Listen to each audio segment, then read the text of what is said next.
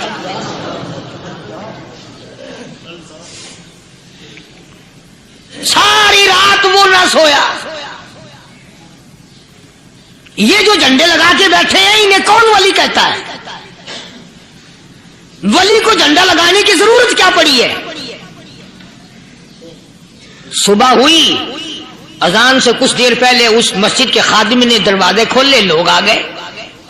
اب اس مسافر نے تو حال دیکھ لیا تھا، صبح کی نماز کے بعد کہنے لگا حضرت جی آپ نے چھپانے کی تو بڑی کوشش کی، پر میں نے پھر بھی دیکھ لیا، میرے لیے دعا فرما، میرے لیے کوئی دعا فرماؤ۔ چنانچہ اس اللہ والے نے، اس مسجد کے خادم نے، اس ولی نے اس کے لیے دعا کیا کی؟ اللہ تعالیٰ تجھے انسان بنائے، اللہ پاک تجھے آدمی بنائے۔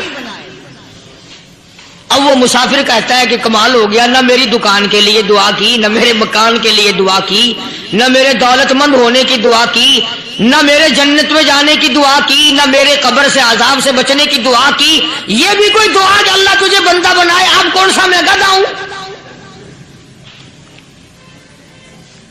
یہ بھی کوئی میرے مطلب کی دعا کی ہے؟ وہ اللہ والا سمجھ گیا کہ اس نے میری دعا کی قدر نہیں سمجھی۔ مسجد میں بیٹھے تھے، پاس بازار تھا، اس اللہ والے نے اپنی ٹوپی اتار کر اس مسافر کے سر پہ رکھ دی اور کہا ذرا بازار میں جھانک مار جاتی پائی ہو، ذرا جھانکیو بازار میں۔ جب اس نے نظر ڈالی تو لوگ چل رہے ہیں، کوئی گدھے کی شکل، کوئی کتے کی، کوئی خنزیر کی، کوئی بھیڑیے کی، کوئی چتے کی، کوئی لومڑی کی، کوئی گدڑ کی شکل ہے۔ اچھا وہ مسافر بھی سیانا تھا، اس کو خیال آیا کہ میں اپنے آپ کو تو دیکھوں، تو گدڑ نظر آیا۔ پھر اس اللہ والے کی دعا کی قدر ہوئی۔ تو اس پر یہ میں نے ذکر کر دی بات، ایک حکایت اللہ والے کی کہ ہم کوئی بندے ہیں۔ اب آپ لوگوں میں سے شانے آدمی یہ کہتے ہوں گے کہ جی تو نے تو بات بنا دی ممبر پہ بیٹھ کے، آدمی نہیں تو اور ہم کیا ہیں؟ آؤ ذرا قرآن کریم سے پوچھیں۔ فرمایا لہم قلوب لا یفقہون بہا، اللہ پاک جل شانہ فرماتے ہیں جس کا دل قرآن کریم سمجھنے کا عادی نہیں، لہم قلوب لا یفقہون بہا، جس کا دل قرآن سمجھنے کے لیے تیار نہیں، وَلَهُمْ أَعْيُنٌ لَا يُبْصِرُونَ بِهَا، جس کا کان اللہ کا قرآن سننے کے لیے تیار نہیں. ام لہم آذان لا یسمعون بہا ام لہم آذان یسمعون بہا، جس کا کان خدا کا قرآن سننے کو تیار نہیں. خدائی فیصلہ سنو، اللہ کے قرآن کا فیصلہ سنو، اللہ کے کلام کا فیصلہ سنو. جس کا کان میرا کلام سننے کے لیے تیار نہیں، جس کو میرا قرآن سن کے مزہ نہیں آتا، جس کو میرا کلام سن کے حلاوت نہیں آتی، جس کو میرا کلام سن کے لذت نہیں آتی، جس کی روح تازی نہیں ہوتی، جس کو لطف نہیں آتا، جس کو کیف نہیں آتا، جس کو سرور نہیں آتا، جو میرا قرآن سننے کو تیار نہیں، جو میرا قرآن آنکھوں سے دیکھنے کو تیار نہیں، جو میرا قرآن سننے سمجھنے کے لیے تیار نہیں. آؤ پھر خدائی فیصلہ سنو. فرمایا اولئک کالانعام،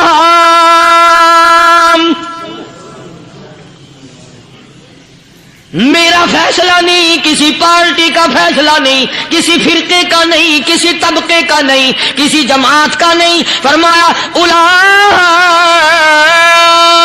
الانعام. پیدا کرنے والا مالک و خالق کہتا ہے مجھے اپنی کبریائی کی قسم یہ سارے جانور ہیں.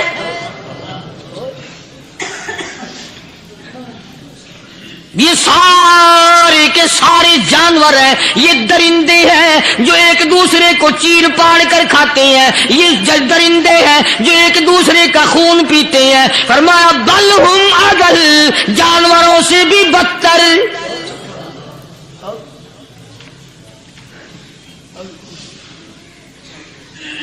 جس کے دل میں قرآن سن کر ترس نہیں، جس دل میں رحم نہیں، اپنے سے کمزور دیکھ کر جس کے دل میں شفقت نہیں، مہربانی کا مادہ نہیں.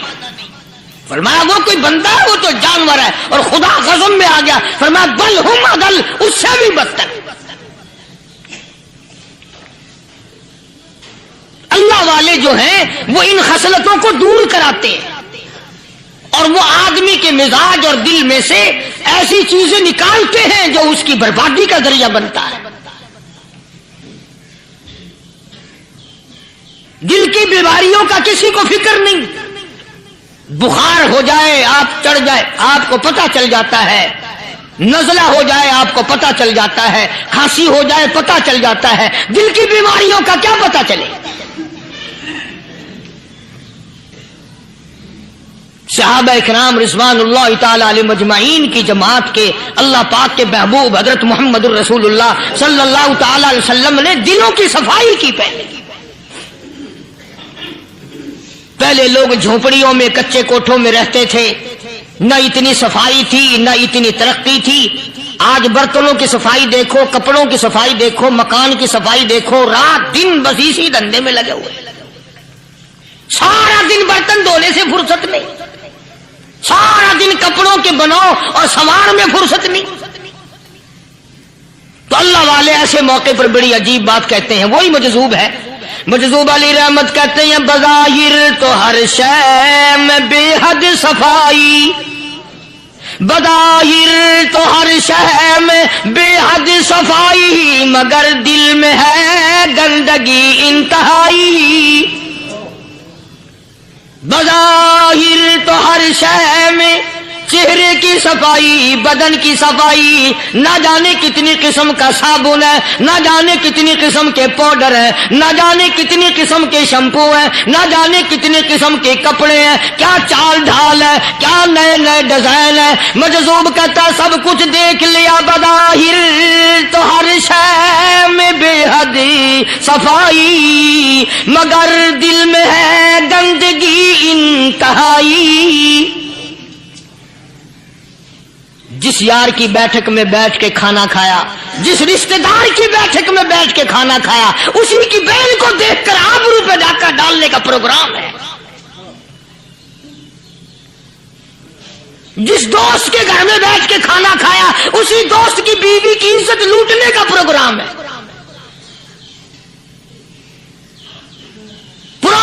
زمانے میں اب بھی دلی جیسے شہر میں اگر دعوت کی جاتی ہے تو وہاں ایک تشتری میں نمک آتا ہے سب سے پہلے. عرب میں بھی دستور تھا پرانے زمانے میں، اگر کوئی دعوت کرتا، کوئی تقریب کرتا، سب سے پہلے نمک آتا تھا. ایک ایک انگلی ہر شخص نمک چاٹتا تھا. کیا مطلب؟ جس نے نمک چاٹ لیا اب وہ نمک حرامی نہیں بنے گا. اس گھر میں چوری کرنا، اس گھر کی آبرو کا غلط تصور لانا، اس گھر کے مال میں خیانت کرنا وہ حرام سمجھتا تھا جس گھر کا میں نے نمک چکھ لیا. اور مسلمانوں کی بات نہیں، ہندوؤں کی بھی یہ باتیں تھی.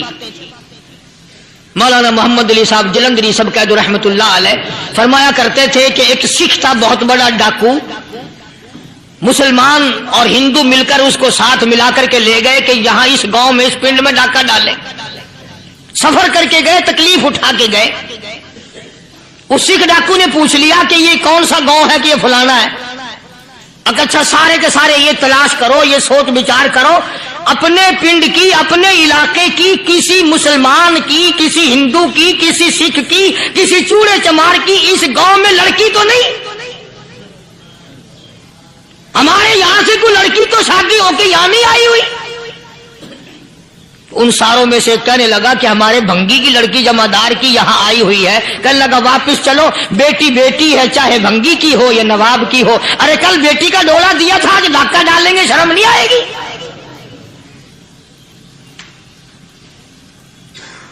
آج وہ تصور کہاں چلے گئے؟ اور ہم سب روتے پھرتے ہیں سکون نہیں، سکون نہیں، اطمینان نہیں. ارے اطمینان آئے گا کیسے؟ ہمارے دل بے ایمان ہے، نیتیں خراب ہے، آئے گا کہاں سے؟ صحابہ کرام رضوان اللہ تعالی علیہ مجمعین کی جماعت نے اس قدر اس بات پہ محنت کی اور کوشش کی کہ غلط لقمہ بھی پیٹ کے اندر نہ چلا جائے. چنانچہ میں علی الاعلان کہتا ہوں 1,29,000 صحابہ کرام، کالی کملی والے کے دیوانے اور پروانے، حضور کے یار جانثار، حضور کے ساتھ پھاقا کھانے والے، پھاقوں مرنے والے، پتھر کھانے والے، اپنے بچوں کے ٹکڑے ہوتے ہوئے دیکھ کر لا الہ الا اللہ محمد الرسول اللہ کی صدا بلند کرنے والے صحابہ کرام کا یہ حال تھا. پیدل سفر کر کے جاتے تھے یہودی عیسائی، شام نکل گئے، فلسطین نکل گئے، ہندوستان آ گئے، 2 سال لگ جاتے تھے. اپنی جوان بیٹیوں کو مسلمانوں کے گھروں میں چھوڑ کے آ جاتے تھے. کبھی نگاہ نبوت نے جن کو رنگ دیا تھا، کبھی کسی صحابی پہ ذرہ برابر الزام نہیں لگا. ان یہودیوں کا، ان عیسائیوں کا یہ عقیدہ تھا کہ محمد صلی اللہ علیہ وسلم کے جو غلام ہیں ان کی نگاہ بھی پاک ہے، ان کے دل بھی پاک ہیں، ان کے ارادے بھی پاک ہیں، ان کے ہاتھ بھی پاک ہیں.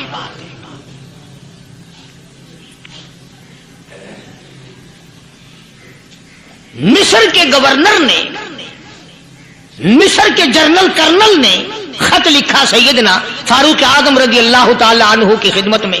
دور خلافت ہے حضرت فاروق اعظم کا. کیا خط لکھا کہ حضور مجھے کافی وقت گزر گیا ہے اور فلاں علاقے میں آپ کے حکم سے ہم نے جانا ہے اور راستہ صرف ایک ہے اور اس راستے میں جال بچھا دیا گیا. اب مجھے مشورہ دیں میں کیا کروں، حکم دیں مجھے. جال کیا بچھا دیا گیا کہ ہمیں پتہ چل گیا ہے عیسائیوں نے پروگرام بنایا، سینکڑوں لڑکیاں تلاش کر کر کے بڑی خوبصورت حسینہ اکٹھی کی ہیں، ان کو گانے بجانے کی ٹریننگ دی ہے، ان کو اچھی اچھی آوازوں والی لڑکیاں ڈھونڈ کے لائے ہیں اور انہوں نے یہ پروگرام بنایا کہ جب مسلمانوں کی فوج اس گلی سے گزرے گی ان کوٹھوں کے اوپر چڑھ کے گانا بجانا کریں گے تاکہ ان کے دل میں بدماشی آئے اور ان کا بیڑا غرق ہو.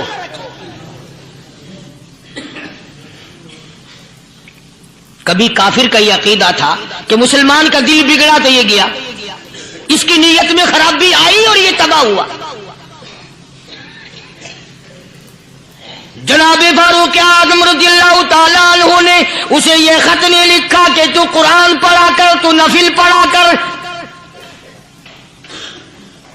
اب امیر المومنین خلیفۃ المسلمین سیدنا فاروق اعظم رضی اللہ تعالیٰ عنہ نے اپنے جنرل کرنل کو خط لکھا کہ اس میں لمبی چوڑی فکر کی کوئی بات نہیں، اس میں کوئی پریشانی والی بات نہیں، کوئی سوچ و بچار والی بات نہیں، سارے تیری فوج میں تیری کمان میں مسلمان ہیں، سب کو اکٹھا کر لے، ساروں کو اکٹھا کر کے قرآن کریم کے سورت نور کی 2 آیتیں سنا دے۔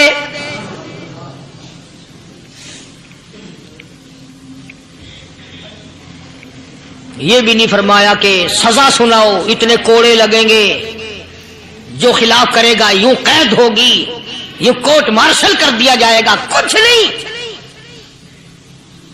جناب فاروق اعظم رضی اللہ تعالیٰ عنہ کی رائے دیکھو، ان کے خیال میں قرآن کریم میں اتنی بڑی طاقت ہے، اتنی بڑی عظمت ہے، اتنی بڑی کرامت ہے، کلام الہی میں اتنا بڑا شرف ہے۔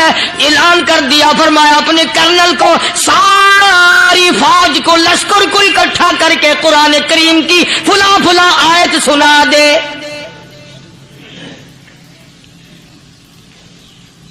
اور اس کے بعد بے دھڑک فوج کو لشکر کو اسی راستے سے گزار کے لے جا، بے دھڑک لے جا۔ ہائے کبھی قرآن کی 2 آیتوں سے کام بن جاتا تھا، اب سارے قرآن سے میرا تیرا کام نہیں بنتا۔ قصور قرآن کا نہیں ہے، یہ میرا تیرا ہے۔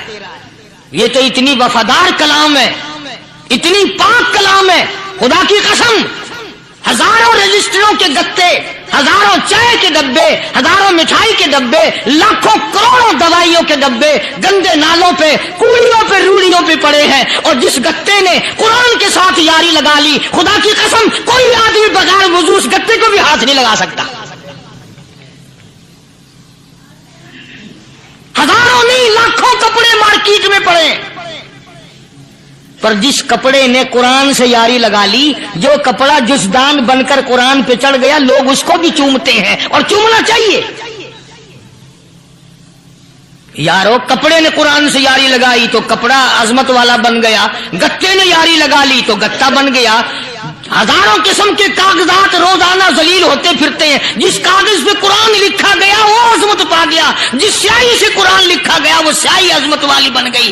ارے اگر مسلمان قرآن کو اپنے اندر پیدا کر لے، اس کی عظمت کو بسا لے، اس کو اپنا لاہ عمل بنا لے، اس کو اپنے سر پہ رکھ لے، تو کیا یہ بندہ قرآن کے ساتھ وفاداری کرے تو قرآن کیا خیال ہے قرآن بے وفائی کر دے گا؟ یقین نہیں، یقین اصل بات اعتقاد کی ہے۔ یقین کا تو یہ عالم بنا ہوا ہے کہ اگر کوئی چوری کا معاملہ ہو جائے اور کسی پر شبہ ہو، اگر اسے کہو کہ قرآن اٹھا دے تو دیر نہیں لگائے گا، اور اگر کہے کہ فلانی خانگاہ کا کنڈا مار دیا کہ یہ کام میں نہیں کرتا۔ خانگاہ کے کنڈے پہ ایمان ہے، قرآن پہ ایمان نہیں۔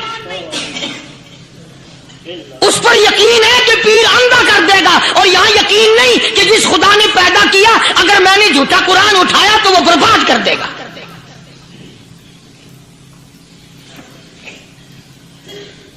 عجیب عجیب لوگ۔ چنانچہ مصر کے کرنل نے، مصر کے جنرل نے ساری فوج کو اکٹھا کر لیا۔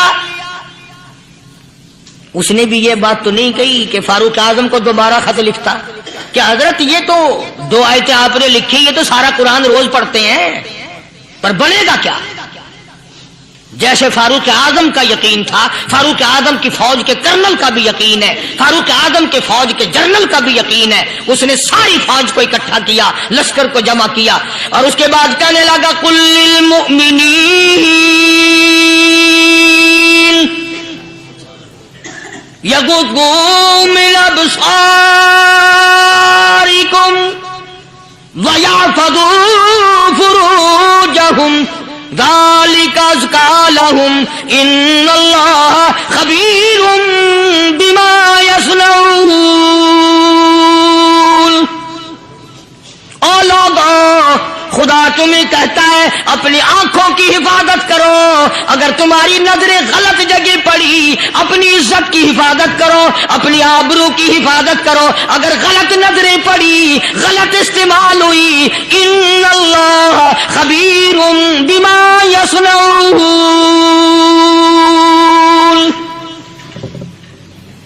اللہ پاک تمہاری ساتھ ساتھ ہے، وہ ہر چیز کو دیکھتا جائے گا، وہ ہر چیز تمہاری دیکھے گا۔ چنانچہ تاریخ شاہد ہے، ابن حشام نے لکھا ہے، ابن خلدون نے لکھا ہے، اور کئی مورخین نے لکھا ہے کہ جب مسلمان کرنل نے اپنی فوج کو قرآن کی 2 آیتیں سنائی اور اس کے بعد حکم دیا چلو، تمام کا تمام لشکر چل رہا ہے، ادھر ڈھول بجا، دھماکے بجے، گانا شروع ہوا، گانا بجانا شروع ہوا، ساری فوج نکل گئی، سارا لشکر چلا گیا۔ لڑکیوں نے دیکھا کہ یہ تو ختم ہو گئے، نیچے آواز دے کے کہنے لگی اور جانے والوں یہ ساری فوج کئی اندھوں کی فوج تو نہیں؟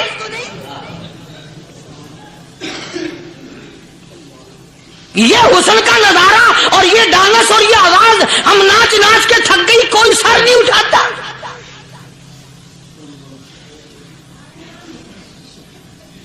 اور آج دیکھ لیں آپ،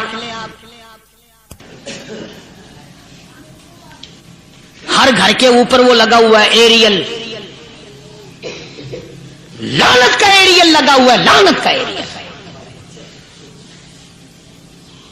حاجیو تم کیا کہتے ہو کہ ہمارے گھر کا اس میں کیا بگڑے گا؟ خدا کی قسم وہ بگڑتا ہے، وہ دیمک لگتی ہے، وہ تباہی پھرتی ہے، تمہیں پتہ بھی نہیں چلتا۔ تم نے کیا سوچ رکھا ہے؟ مسلمان کرنل کے حکم پہ ساری فوج نکل گئی، ناچنے والی گانے والی لڑکیاں عیسائیوں کی حیران ہیں، کیا ہوا؟ لاکھوں کی تعداد میں فوج گزر گئی، کوئی نگاہ اٹھا کے نہیں دیکھتا۔ ایک مسلمان سپاہی گزرتا گزرتا نیچی نظریں کیے کہنے لگا سر کیسے اٹھائے، نگاہ کیسے کوئی اٹھائے گا؟ یہ سارے کے سارے اللہ کا قرآن سن کر آئے ہیں۔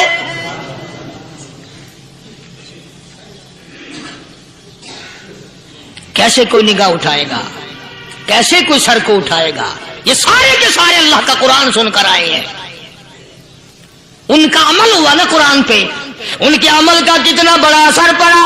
مورخین نے لکھا، ابن حشام لکھتا ہے عیسائی لڑکیوں نے چھلانگے لگا دی، کوٹھے سے نیچے آ گئی، کہنے لگی عام مسلمانوں وہ قرآن ہمیں بھی سنا کے جاؤ جس میں اتنی اسپرٹ ہے، اتنی طاقت ہے، جو حسن کے نظارے سے روک دے، جو گانے بجانے سے روک دے۔ یہ تو آدمی کے دل کا سکون ہے، نہ گانا سنتے ہو نہ حسن کا نظارہ کرتے ہو، جاتے والے یوں نہ جاؤ، ہمیں بھی وہ قرآن سنا کے جاؤ۔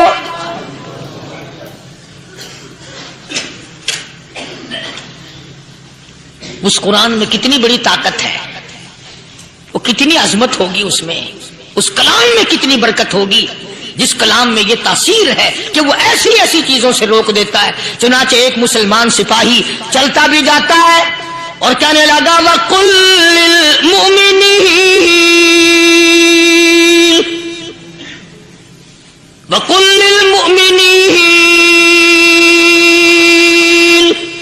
قرآن کی آیت پڑھ کے سنائی۔